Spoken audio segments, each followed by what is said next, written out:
résumer rapidement le livre sans spoiler, comme on dit.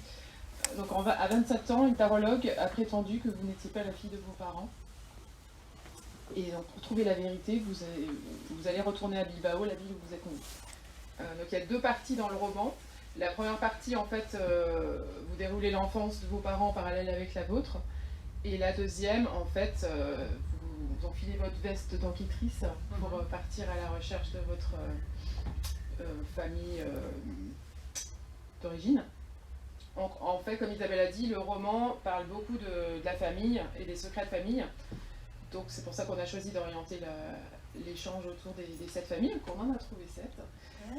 La première, justement, alors on va pas aborder la question de la famille biologique pour pas divulgacher le cœur du roman, mais la première, bien sûr, c'est la famille ésotérique avec le tarot. Donc on va lire un petit extrait, mais en fait dans le roman il y a plein de références, alors folklore c'est peut-être pas le mot, mais religieux, avec beaucoup de citations, de références aux saints, à la Madone, à Fatima. Est-ce que c'est quelque chose que vous pratiquez couramment dans votre façon de vous exprimer? Est-ce que c'est un héritage justement de vos parents aussi, de s'en remettre? Vous parlez aussi de Sainte Rita, qui est la patronne des causes désespérées. Et des prostituées. Qui a l'air super sympa. Ouais. Oui, elle a sa chapelle à Pigalle, donc elle est devenue des causes désespérées et des prostituées. Donc, comme il y a une prostituée dans mon livre, je me dis que Sainte Rita est vraiment notre sainte. Ouais, elle est à sa place chez nous. Oui, non, c'est un héritage culturel. Je suis fille d'immigrés espagnols qui sont arrivés en France dans les années 70.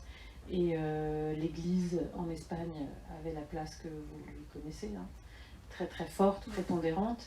Et pour une femme comme Victoria, qui est le personnage inspiré de ma mère, qui est dans le manuscrit, les bondieuseries sont importantes. C'est-à-dire qu'elle a un rapport à la religion de quelqu'un de très simple, qui n'a pas lu la Bible. La Bible, elle l'a écoutée dans les prêches, à l'église. Tout ce qu'elle sait, c'est qu'il faut prier, qu'il faut se purifier, qu'on ait déjà un péché à la naissance. D'autant plus qu'elle est fille, qu'elle est abandonnée à la naissance, ce personnage de Victoria.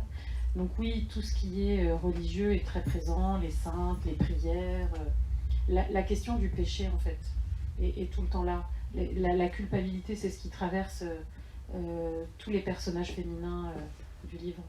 Les personnages nés en Espagne, sous Franco, sous une dictature, avec voilà, cette mainmise de l'Église et de cette culpabilité qui est sur eux et qui font qu'ils obéissent à l'État, parce que l'État était très proche de l'Église. Mais c'est un peu de biais avec les prières, l'eau bénite, et avec ce petit pas de côté qu'est le tarot et l'ésotérisme, parce que voilà, c'est un complément. En fait, c'est un complément, exactement. Donc justement, puisqu'on en parle, le tarot. Vous allez lire le passage... Alors, 8 cartes. je commence avec la carte. Okay. Donc en fait, pour remettre les choses dans le contexte, Maria va voir une tarologue qui va lui présenter... Enfin voilà, la scène commence juste avant la révélation. Et ça arrive au mi-temps du manuscrit, enfin du livre, maintenant c'est plus c'est publié. Donc ça arrive au mi-temps du roman. La première partie se passe des années 40 jusqu'aux années 70, avec une incursion des années 80 en France, mais c'est l'enfance de Julian et Victoria qui commence par 2 naissances, 2 abandons, et entrecoupé du fil narratif de Maria, leur enfant, qui grandit à Paris dans les années 80, fille d'immigrés espagnols, et jusqu'à ce qu'elle soit adulte, bancale, pas très bien dans sa peau, et que justement elle soit obsédée par les tarots, Jodorowsky, et par... voilà, elle sait qu'il y a une réponse quelque part, mais elle ne connaît même pas la question. Donc, 8 cartes. 8 cartes. Il faut choisir, je promène mes doigts. 8 cartes que je retourne. La justice, l'ermite, l'empereur, la lune, le chariot, la papesse, l'arcane sans nom, le pape. Ève reste silencieuse, les yeux sur la danse mystérieuse des personnages. Elle doit relier les symboles, conjuguer les verbes, additionner les chiffres. Soudain, son visage se ferme. Je la sens ébranlée parce qu'elle réussit à lire dans ses cartes qui me restent hermétiques. Je panique, comme si je faisais face à un radiologue devant un cliché de mes poumons ou un scanner de mon cerveau. Je vais mourir, c'est ça ? Il est 16h, il fait presque nuit. Dehors, il y a de l'orage, mes paupières tremblent de façon incontrôlable. Je dois manquer de magnésium pour sentir si fort mon cœur tambouriner sous le couvercle de mes yeux. Alors, Anne, ma sœur Anne, ne vois-tu rien venir ? On va continuer. Donc voilà, ça met bien en place la révélation en fait, qui va après conduire à l'enquête qui va constituer la deuxième partie du livre. Alors là, on arrive justement à la deuxième famille, qui est la famille cinéaste, qui est votre orientation en fait. C'est vous avez toujours eu envie de faire ça en fait. Et il y a un passage très drôle dans le livre où vous rencontrez Arnaud Desplechin et vous, d'ailleurs vous l'avez transcrit en forme de scénette. Oui. Ouais. Et il vous conseille de faire la Fémis. Est-ce que vous l'auriez faite sans son conseil ou pas ? Alors l'histoire de la Fémis, c'est d'Arnaud Desplechin. Donc dans le livre, le personnage de Maria est devant le lycée Lamartine, rue du Faubourg-Poissonnière à Paris, dans le 9e arrondissement. Elle mange un panini avec ses copines, entre Marlboro Light, panini, coca, à la pause méridienne, n'est-ce pas ? Et comme c'est près des bureaux de production de Why Not, qui sont les bureaux de prod de Jacques Audiard, Jean-François Richer et Arnaud Desplechin, elle voit Arnaud Desplechin passer devant elle. Et dans le livre, je l'ai écrit voilà, avec les codes exacts du scénario, extérieur, jour, rue du Faubourg-Poissonnière, c'est écrit au présent et tout ça. Et elle va courir derrière Arnaud Desplechin pour lui demander comment faire pour devenir comme lui, réalisateur. C'est ce qui m'est vraiment arrivé. J'ai vraiment couru derrière Arnaud Desplechin quand j'avais 16 ans, parce que je voulais faire du cinéma. À l'âge de 12 ans, je m'étais dit que je ferais du cinéma. Et j'avais déjà vu la Fémis dans les cahiers du CDI, vous savez. Ouais. Il y a des classeurs où il y a les métiers par ordre alphabétique, et j'avais été à R comme réalisateur. J'avais tourné, j'avais dit alors la Fémis, ok. C'est pour ça que je lui ai dit, mais pour faire la Fémis, il faut être sectaire. J'avais déjà cette idée que c'était une grande école, voilà, et qu'il fallait être un peu déjà très au fait de sa cinéphilie, etc. Alors que j'étais une gamine de 16 ans qui mangeait des panini. Mais, et il vous a encouragé en fait mais il a été très radical. Faites la Fémis. Enfin, ce que je veux dire, c'est que c'est une phrase qui change la vie aussi, qui transforme. Elle donne un programme. Et c'est comme ça que j'ai voulu le retranscrire, en tout cas dans le roman, cette histoire de programme. Il faut courir derrière son destin comme un cheval sauvage. C'est une citation d'Artie Dantin. Vous connaissez. Ah, c'est pas les mêmes références. Ceci dit, vous avez donc, en fait, on peut juste parler de cette carrière-là, en fait, avant d'écrire, c'est votre métier, en fait. Vous êtes réalisatrice, vous êtes... Oui, alors une réalisatrice qui fait tout pour être réalisatrice, mais qui n'y arrive pas. J'ai réalisé des courts-métrages, j'ai écrit un long-métrage pendant de longues années. Et ce film n'a pas vu le jour. Et c'est ce projet, on va dire, avorté, dans d'atroces souffrances, qui a donné vie au manuscrit. Ok. Ça, l'histoire est assez géniale, en fait, parce que... Non, on peut raconter quand même. Oui, le scénario a été lu, c'est ça ? Le scénario, sous forme de scénario, a été lu. Et donc, c'est à partir de... Quelqu'un a entendu ça ? C'est une amie à vous, c'est ça qui a entendu les Oui, qui vous a dit, un livre. Ouais, c'était une fiction radiophonique sur France Culture, le scénario, qui n'était toujours pas un film. Et il était 2 scènes qui avaient été tournées sous forme de court-métrage. C'était une fiction radiophonique. Il y avait une résistance à l'image. Il y avait une résistance à ce que ça soit réel et projeté, quoi. Et une amie à moi qui est professeure de français agrégée, qui est brillantissime, écoute la fiction sur France Culture et me téléphone et me dit tu t'es trompée, ça peut pas être un film. Elle est fan de scénariste, donc elle connaît aussi les difficultés et tout le process des films qui peuvent aussi tomber dans les limbes de la non-existence. Et elle me dit c'est romanesque, tu as une écriture littéraire, écris un roman. Et mais c'est désespérant de renoncer au film à ce moment-là ? Ou ça donne une nouvelle fenêtre en se disant je pars vers l'écriture d'un roman ? Ah oui, elle a tout de suite ça, pareil. Ça a fait comme Desplechin. Faites la Fémis, écrit un roman. Oui, Comme quoi, j'ai besoin qu'on me dise des choses. J'ai vraiment pas de personnalité. Non, mais elle a déclenché quelque chose, je me serais jamais autorisé ça. Ouais, d'accord. Donc je l'ai pris comme un devoir sur table, un peu, comme une bonne élève, même à 40 ans. Ouais. Il y avait vraiment l'autorité du professoral à ce moment-là. Mais voilà, c'est encore une phrase qui change le programme de la vie. Justement, pour rebondir sur la notion de personnalité, il y a une très forte personnalité qui transparaît dans le livre, enfin, au niveau du style. C'est cette référence un peu qu'on trouve dans les films de Pedro Almodóvar, où on alterne entre la comédie, la farce et le désespoir. Et d'ailleurs, il y a même un passage dans le livre où vous dites j'entendrais presque Pablo Almodóvar crier coupé. Donc, est-ce que c'est une famille de cinéma à laquelle vous apparentez? Est-ce qu'il vous a inspiré? Ou quel est votre Alors, Saint Pedro, il y a Sainte Rita, il y a Saint Pedro, évidemment. Almodóvar, très important pour une fille d'immigrés espagnols qui veut faire du cinéma.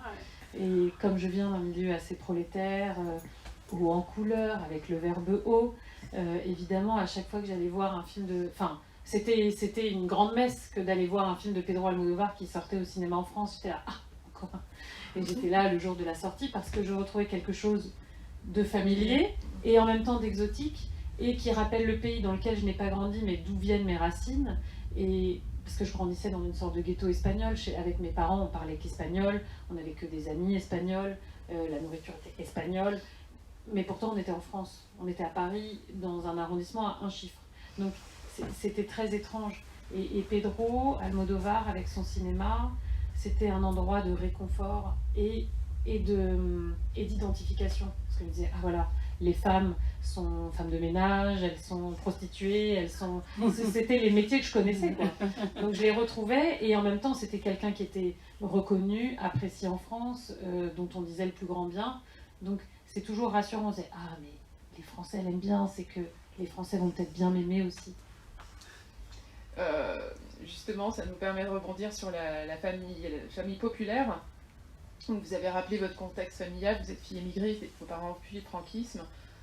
Donc votre père était gardien du théâtre de la Michaudière, c'est ça? Et donc vous viviez dans la loge... C'était dans le théâtre. Et votre maman, elle faisait des ménages dans le théâtre, ouais. Et pareil.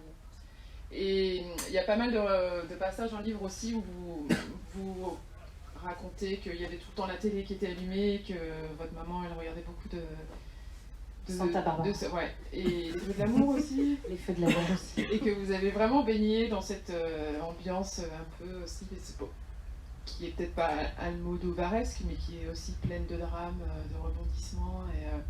Il y a un lien entre Almodóvar et les soap-opéras quand même. Mais peut-être qu'Almodóvar, ils se prennent moins au sérieux, alors que dans les soaps, c'était toujours... c'est un peu extravagant, des fois, il y a des rebondissements complètement... C'est vrai.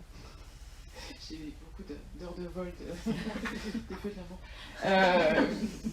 Justement, est-ce que c'est quelque chose qui vous a influencé, qui vous influence toujours, cet héritage de soap-opéra Bien sûr, j'ai pas peur des choses un peu... C'est pas une honte de Ah non, mais au contraire, ouais. non, au contraire, je pense que ça m'a énormément nourri, ça a nourri mon imaginaire de petite fille, d'adolescente et même aujourd'hui d'écrivain et de réalisatrice. Je pense que si je me suis autorisée le cinéma et pas la littérature, et il fallait à 40 ans avoir la phrase de cette professeure, c'est que l'image, quelque part, c'était quelque chose de populaire, parce que ça arrivait par la télévision. Le cinéma passait à la télévision. Et en plus, quand j'étais gamine, ce qui passait, les 2 films timoriens sur TF1, c'était assez qualitatif. C'était vraiment pas mal ce qu'on pouvait voir à la télé dans les années 80, au-delà des soaps. Donc il y avait Santa Barbara, les feux de l'amour, mais il n'y avait pas que ça. Et je pense que quand on vient d'un milieu comme le mien, on se dit que si on veut créer, s'exprimer, devenir un artiste, l'image, c'est le premier angle en tout cas que moi j'ai envisagé. Parce que c'était chez moi. Il y avait des livres ou pas du tout? Très peu de livres. Il y avait la biographie de Che Guevara et Las Mocedades del Cid, qui a donné le Cid, n'empêche. Et non, il y avait très peu de livres. Je pense que la bibliothèque, je la visualise. Mais il y avait mes livres. C'est-à-dire que j'avais une maman qui savait à peine lire et écrire, qui était illettrée, parce qu'elle a été déscolarisée très très tôt, mais qui savait que C'était c'était important les livres. Et il y avait une librairie franco-américaine d'ailleurs, qui s'appelle Brentanos, avenue de l'Opéra. Et en sortant de l'école, on pouvait la traverser pour rentrer chez nous, pour rentrer au théâtre de la Michaudière. Et c'était open bar. Là, j'avais le droit d'acheter tout ce que je voulais. Okay. Et donc tout est venu là, avec les malheurs de Sophie surtout. C'est le livre fondateur.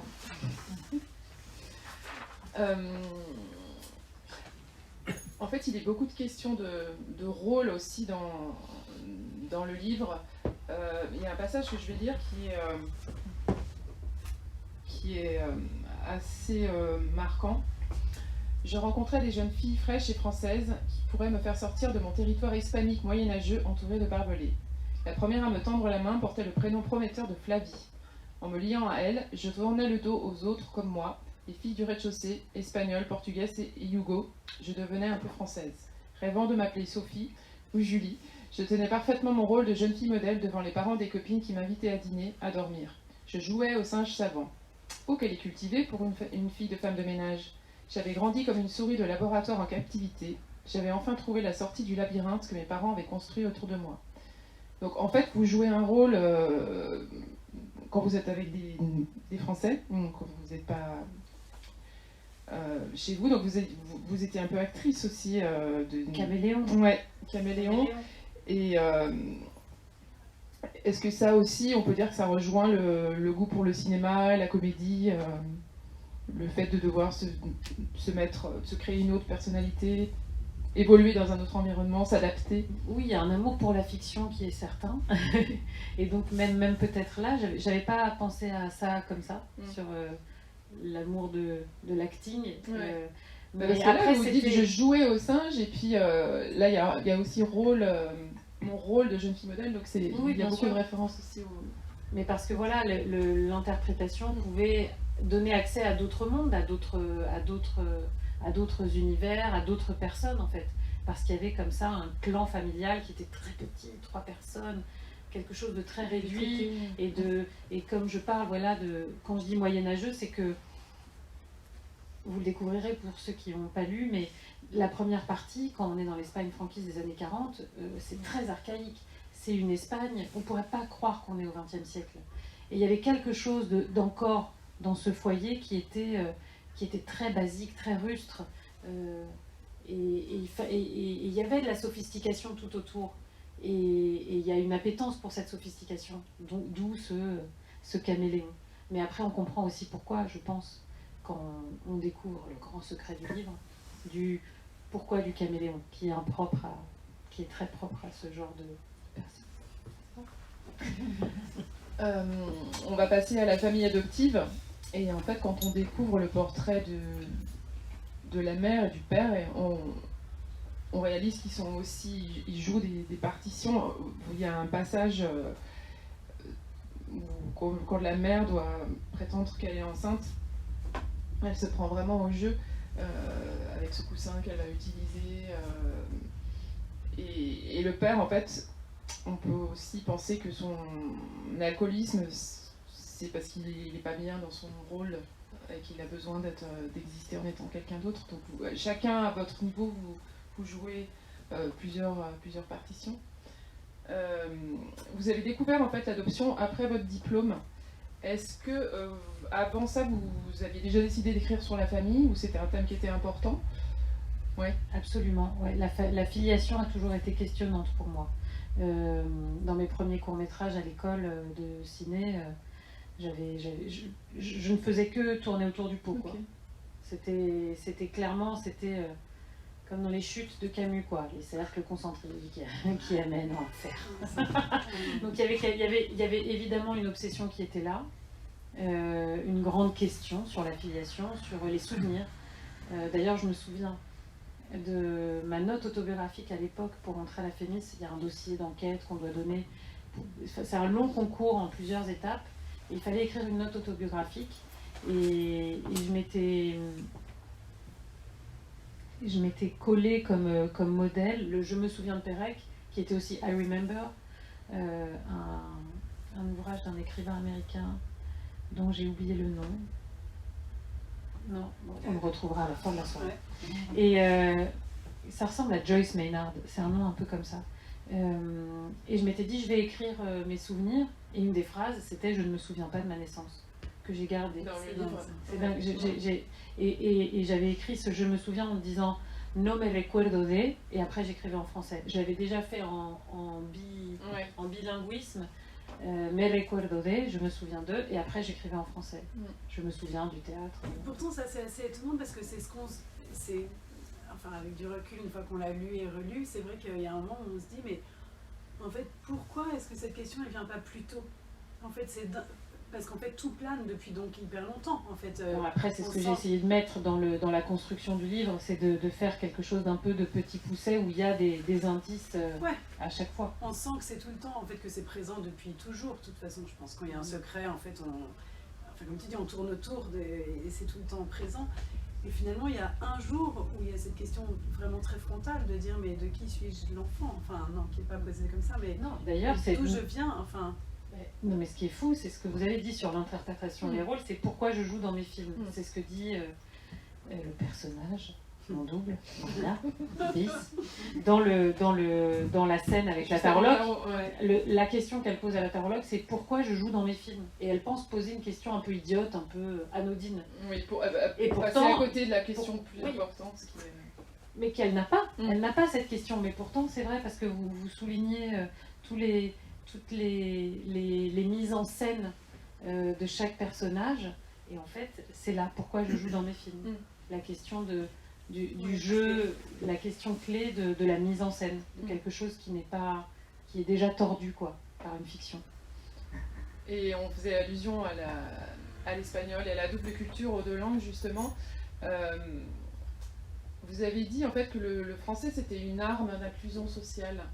Est-ce que c'est vraiment ça qui vous a permis d'exister et de vous démarquer justement de vos origines? Est-ce que c'était une arme? C'est fort comme terme en fait. Est-ce que c'était c'est une valeur ajoutée? Ouais. C'était une valeur ajoutée. C'était quelque chose de plus que mes parents.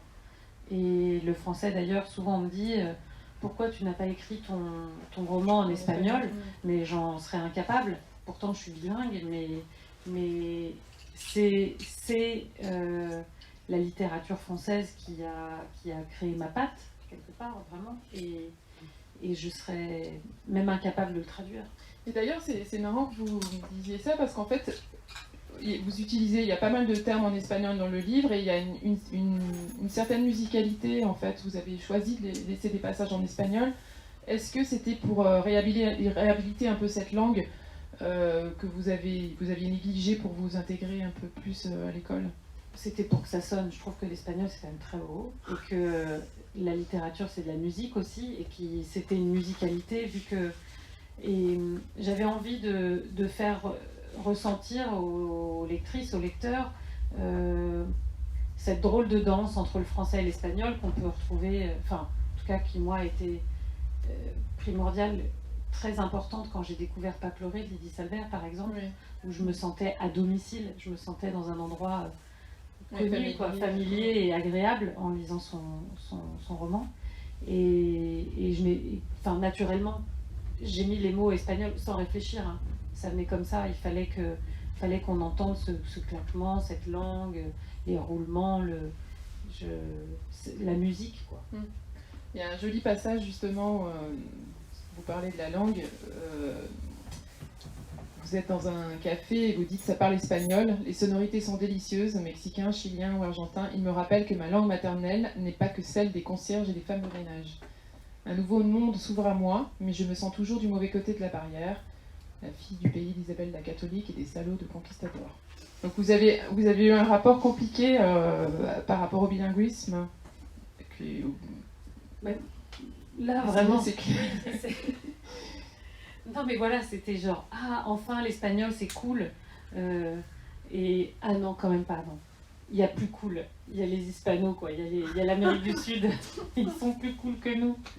Et donc ça, en fait vous n'avez pas posé de questions au moment de la rédaction du livre pour laisser tous ces passages, c'est pas des passages mais des phrases ou des petits mots en espagnol, c'est venu vraiment naturellement et vous êtes pas auto-censuré pour... Non, pas censuré Et pareil, c'est comme le titre, les mots en espagnol dans le manuscrit n'ont jamais été remis en question par mes éditeurs. En plus, jamais. Mais je traduis à chaque fois, et quand j'ai eu le prix du premier roman, enfin, vous avez vu, à chaque fois qu'il y a un mot en espagnol, je mets tout de suite la trad après. Oui, en fait, ça tombe sous le sens. Ouais. Et j'avais rencontré Maud Ventura, qui était au jury du prix du premier roman, et elle m'avait dit merci, je parle pas espagnol, merci d'avoir mis la traduction à chaque fois. Je me rends compte que dans mon roman, j'ai mis beaucoup d'anglais, mais que je traduisais jamais parce que je me disais tout le monde parle anglais, ça va. Et elle me disait mais en fait non, tout le monde ne parle pas anglais, et vraiment personne ne parle espagnol, en tout cas moi non, et elle était contente. Elle avait souligné ça. Alors on va passer à la famille détective. Et justement ce qui est intéressant, donc ça c'est, on arrive dans la deuxième partie du récit, et ce qui est vraiment marquant, c'est qu'il y a vraiment un changement de rythme et de style. Donc on bascule un peu plus dans la comédie, et on a l'impression que vous reprenez plus le contrôle au niveau de la narration, parce que c'est votre vie, et vous en êtes actrice, et il y a un ton beaucoup plus personnel. Est-ce que c'était plus facile d'écrire cette partie-là que la partie... Non.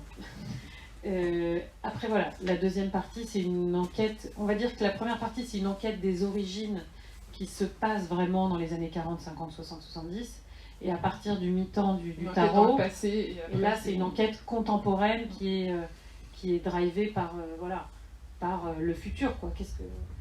Et non, les passages où je prends plus la parole, c'est-à-dire à la première personne du singulier, ont été les plus difficiles.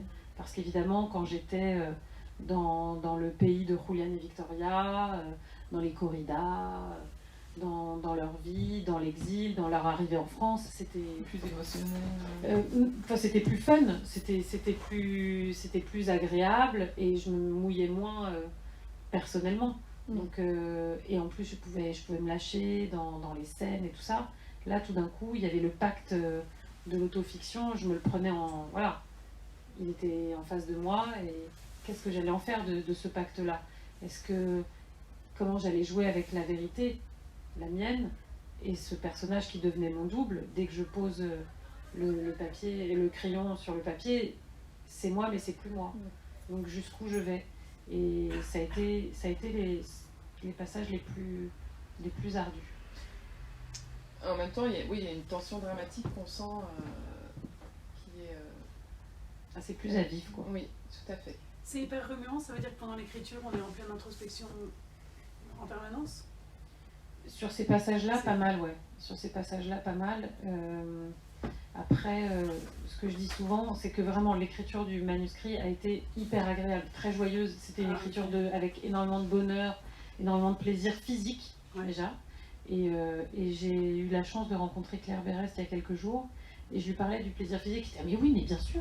Mais écrire, on plonge dans un état second qui, comme, je sais pas, il paraît, au yoga, 45 minutes, piscine, endorphine, etc. Là, dans l'écriture, il y a ça. Et même si ces passages-là d'introspection et de mise à nu, parce que c'était à la première personne, étaient plus difficiles, ça restait quand même très agréable. Oui. Je me suis pas torturée ou ouvert les veines pour l'écrire. Et pourtant, quand est-ce qu'on décide d'écrire roman ou d'écrire... Enfin... Ah, c'est vrai, du coup, je suis en phase. Le bâton de pain. Exactement. Je prends la parole sur le micro. Non, quand est-ce qu'on se dit, est-ce que c'est un roman ou est-ce que finalement très vite... Ah oui, c'est un choix d'éditeur? C'est un choix avec l'éditeur? Ah non, c'est un choix... non. Il était hors de question qu'il n'y ait pas écrit roman dessus. Pour moi, c'est un roman, c'est zéro récit. Je pense que même les récits sont des romans. À partir du moment où il y a l'effort littéraire, en fait. Oui, il y a l'exercice littéraire. Et où on décrit les sentiments des personnages, des personnes. On n'est pas dans la tête de quelqu'un d'autre. Du moment où Dolores, Josefa, Julian, Victoria ressentent ci, projettent ça, désirent ceci, s'empêchent de cela, je suis en création. Donc c'est de la fiction. Même donc si c'est à un un roman. moment on a un doute, parce que en fait très vite, tu le dis tout de suite, on sait que c'est toi. Oui, c'est moi, mais c'est pas moi. Ok. Donc on maintient une ambiguïté quand même. Mais je pense que c'est dans tous les romans autobiographiques, autofiction, on peut mettre le nom qu'on veut, mais ça reste un roman. Ok. C'est mon moi narratif. C'est mon moi de... Ouais. Justement, le moi narratif, il est drôle.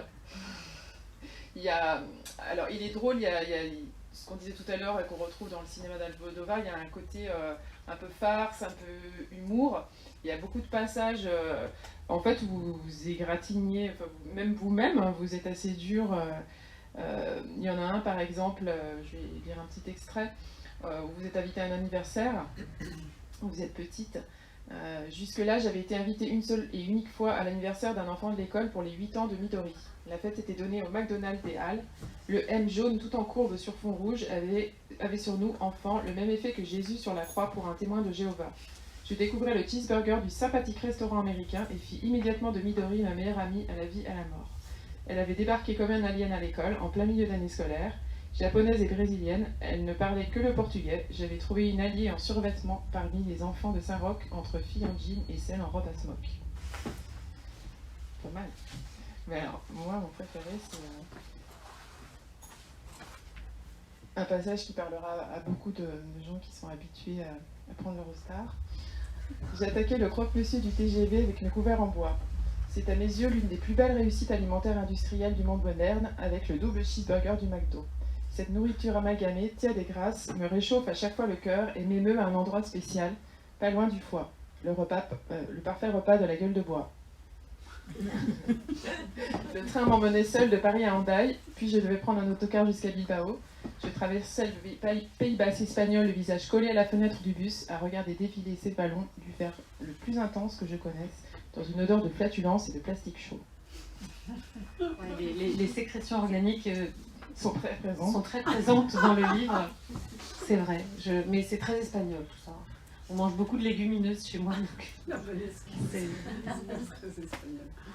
Est-ce que le fait que l'humour ou la dérision soit votre marque de fabrique, est-ce que c'est aussi parce qu'on dit souvent que l'humour c'est la politesse du désespoir? Est-ce que c'est votre façon à vous peut-être de prendre une distance avec une... C'est une parade, bien sûr. C'est une parade, mais après, ça vient aussi, je pense, de mon éducation. Il y avait beaucoup d'humour chez moi. Mon père disait beaucoup de bêtises. Et je pense que ça m'a pas mal inspiré. Il y avait le talent de la métaphore qu'il avait, et des insultes, parce que les insultes en Espagne sont des insultes à rallonge très créatives, qui ne s'arrêtent jamais.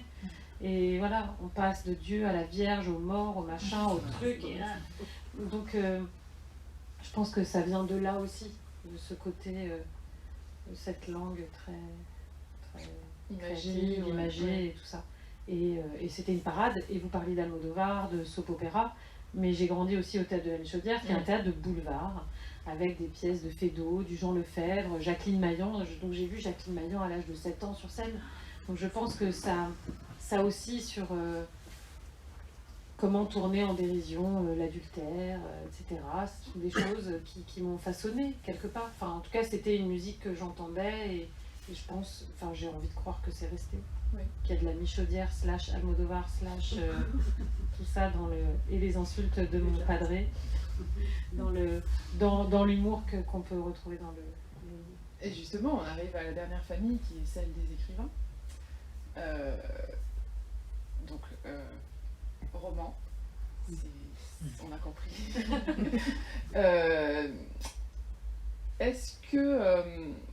Est-ce qu'on peut dire que le roman il bascule en fait, est-ce que la tarologue elle est un petit peu le lien entre le pont entre le réel et la fiction?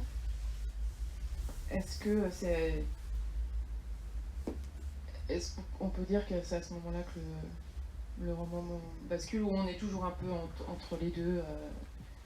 Est-ce que c'est pour ça que vous avez aussi voulu vraiment maintenir le terme de roman, pour maintenir cette idée de fiction, et qu'en fait la vérité vous la savez, mais vous avez peut-être pas envie de révéler tous les... Ah bah oui, j'ai voulu, enfin il fallait que je m'amuse, et que j'étais ma première lectrice. Donc j'avais envie de lire quelque chose qui m'amuse, donc j'avais pas envie d'écrire un journal intime, j'avais pas envie d'écrire des faits les uns après les autres. Et je pense que quand on lit les premiers chapitres, et qu'on lit Le Poulpe, la naissance de Victoria, Dolores, la vie de Josefa, la prostituée à Bilbao dans les années 40, qui est obèse, comme ça, qui adore les bijoux et manger des glaces et des feuilletés, on comprend tout de suite qu'on est dans un roman.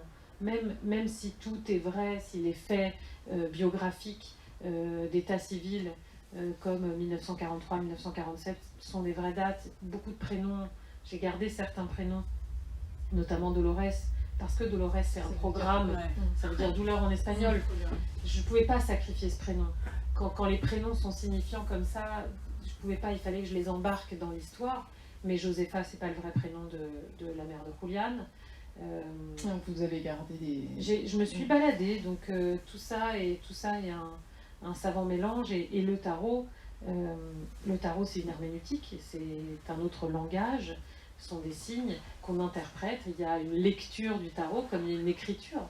Donc c'est vrai que peut-être le roman s'est faufilé aussi avec la papesse, le pape, l'ermite, avec ces signes-là qui disaient que la reconnaissance que je cherchais n'était pas celle que je croyais. Et en fait, elle est là. Pardon, je peux juste reprendre 2 secondes, mais maintenant que ce livre est... Enfin, il n'y en aura qu'un de ce livre-là. Enfin, je veux dire, c'est un livre... c'est vraiment quelque chose à déposer, j'imagine. Enfin, c'était l'aboutissement de quelque chose, sûrement, et puis le démarrage de...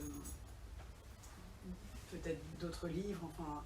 Mais une fois qu'on a posé cette vérité au public, comment ça se gère? Enfin, c'est-à-dire, votre mère l'a lu, vos enfants, comment on gère tout d'un coup, toutes les cartes qui se retournent, quoi, si je veux faire un... Alors, pas de procès, so far. Ouais. Voilà, j'ai été habile sur les... Ouais. Comment naviguer. Ma mère adoptive ne peut pas le lire parce qu'elle sait à peine lire et écrire. Oui. Et en français, alors encore plus difficile. Mais peut-être, là je reviens un petit peu en arrière sur la résistance de l'image. Peut-être que le film ne pouvait pas exister parce que ça aurait été trop facile pour elle de le voir. C'était pour la Parce protéger que... aussi, peut-être. Oui, peut-être. Il y a eu cette résistance à l'image, je pense aussi parce que Victoria pouvait voir un film. Il y avait un écran de télé, c'est très facile. Alors que lire un livre, c'est une difficulté, et c'est peut-être que j'ai créé un gap entre elle et moi en écrivant ce que j'ai écrit. Et elle attend la traduction espagnole, et il y aura le livre audio aussi, donc peut-être que là, ce sera une porte d'entrée.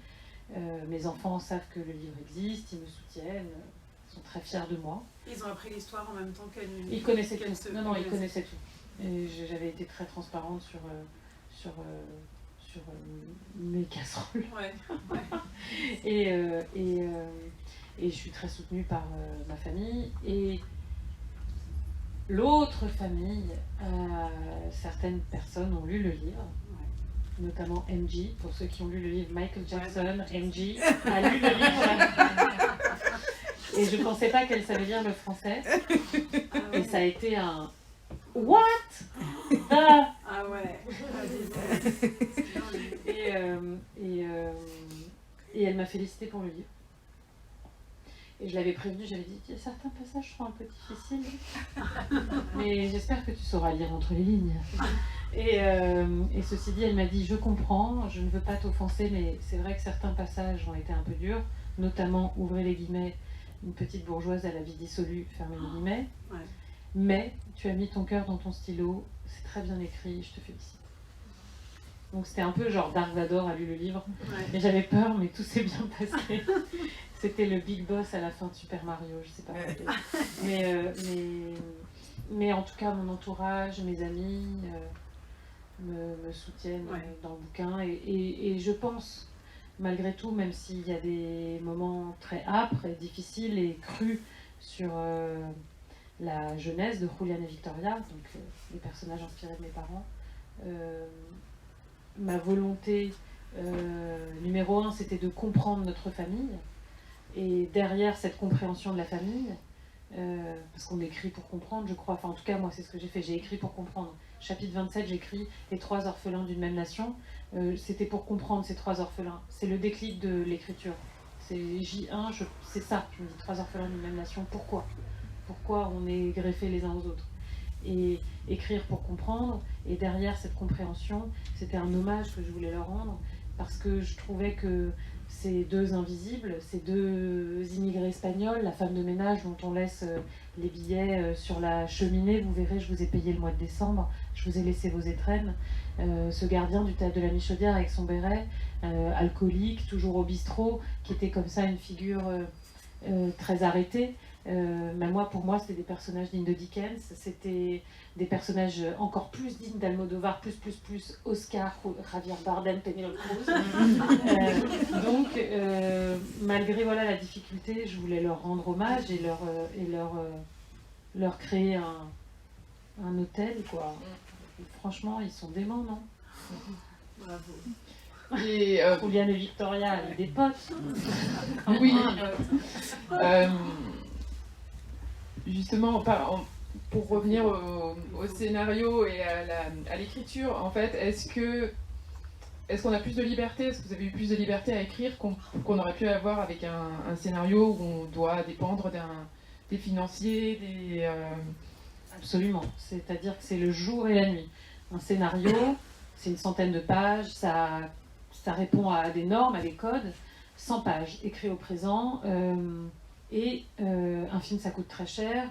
Et un film, c'est un compromis.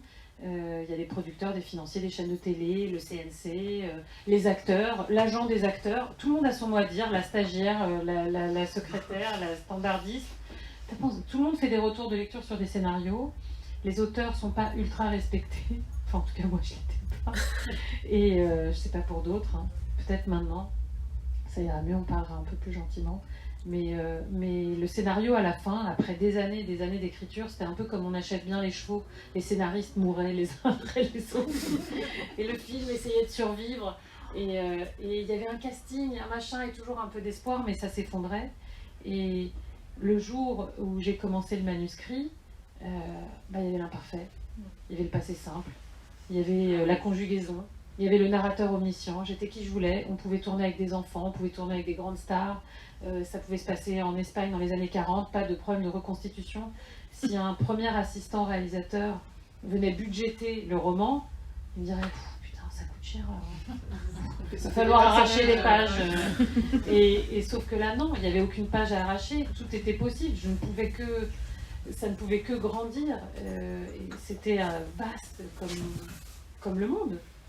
Et c'était gratuit. Et justement, on le ressent bien à la... Gratuit, c'est sympa comme ça. Ouais. À la fin du livre, il y a 2 passages où on parle beaucoup de cette liberté. Vous dites, on parle de Racine, de la nécessité de s'ancrer, mais ce jour-là, je me sens légère comme un oiseau qui s'envole, je suis libre. Libérée des attaches, d'une dette mystérieuse envers toutes ses parentèles, subies, perdues, retrouvées. Et tout à la fin, vous dites, j'inventerai mon histoire. Car les gens de Bilbao naissent où ils veulent, comme dit le dicton. Donc ça va être quoi la suite de l'histoire? On retourne au cinéma, au scénario, ou on reste dans la famille des écrivains? Déjà, alors, ils vont pas me voir partir de sitôt. Vous n'allez pas me voir partir. Vous avez ouvert la porte, moi je reste. On m'a du vin blanc, Londres, des gens sympas. Non, c'est trop bien chez vous. Non, le monde de la littérature est très accueillant. Et donc les projets? Donc les projets, j'ai commencé un nouveau manuscrit. Autour de la famille, des secrets? De l'Espagne. L'Espagne s'est imposée. Non, mais obligée de... En fait, je voulais retrouver, mais c'était un truc très basique, je voulais retrouver le plaisir d'écriture, physique, psychologique, psychique, je sais pas. Et la liberté, justement. La liberté et tout ça, et le vaste monde. C'est-à-dire que tout d'un coup, on a Flying Blue, on a les miles illimités, miles illimités, on est au Carlton ou en même temps dans les faubourgs, dans les favelas, enfin tout est possible. Donc j'ai voulu retrouver ça, donc c'est pour ça que j'ai commencé un nouveau manuscrit. Et c'est marrant, depuis la sortie du bouquin, on me propose du boulot dans le cinéma. Donc, allez, comme par hasard, je sais pas, je vais réfléchir un petit peu. Mais oui, et j'avais un film que j'étais en train d'écrire par ailleurs. D'accord. Donc j'avance de concert, on verra ce qui va mourir ou naître de tout ça. Mais pour l'instant, il y a beaucoup de joie avec le roman. Vous attendiez en fait à cette réception? Déjà, je ne pensais pas que j'allais être publiée. La signature pour la publication est arrivée en mars. En mars pour le 17 août. Oui. C'était hyper rapide. En mars 2021. 2022. Ouais. D'accord. Donc c'est-à-dire que c'est sorti, ça a vraiment, il y a eu il y a eu une accélération des limbes jusqu'à la lumière, ça a été très rapide, très, très soudain. Donc nouvelle vie, quoi. Une nouvelle vie très agréable, et je le dis aussi parce que la question de la place, de l'imposteur, est quelque chose qui est évidemment brassé dans l'histoire et dans le livre. Et je dis souvent, bah voilà, là il y a un truc très concret, c'est un livre, il y a un grammage, il y a une typo, il y a un numéro d'ISBN, International, c'est quoi International, je sais pas quoi, d'identité quoi. C'est le numéro de number, comme ça. Voilà, donc c'est le numéro d'identité du livre, il y a mon nom, il y a un code barre, c'est quelque chose de très légal, de très officiel, et c'est un nouvel acte de naissance pour moi, et il est concret, il existe, et il est là sur la table. Bah, bravo. Merci.